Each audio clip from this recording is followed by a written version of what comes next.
নমস্কার, মঞ্জুশ্রী রান্নাঘর থেকে সবাইকে ওয়েলকাম। আজ আমি আরও একটা নতুন রেসিপি নিয়ে চলে আসছি, ওল ভর্তা বা ওল মাখা। দেখো, ওল ভর্তা বা ওল মাখার জন্য আমি এখানে 2 টেবিল স্পুন কালো সর্ষে আর একটা কাঁচা লঙ্কা নিয়ে নিয়েছি। আমি এটা শিলনোড়ায় পেস্ট করে নেবো। দেখো, মিহি করে পেস্ট করতে হবে। আমি মিহি করে বেটে নিয়েছি, এবার আমি বলে তুলে দিচ্ছি।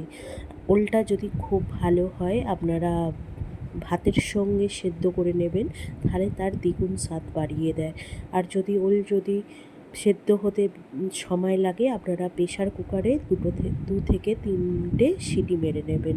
দেখো, ওল মাখার জন্য আমি এখানে লবণ আর সর্ষের তেল আর ওই পেস্টটা আমি দিয়ে মাখিয়ে নেব। সর্ষে কাঁচা লঙ্কার পেস্টটা দিয়ে আমি মাখিয়ে নেব ভালো করে। দেখো, এখানে আমার ওলটা খুব ভালো ছিল বলে আমি এখানে ভাতের সঙ্গে সেদ্ধ করে নিয়েছি। আর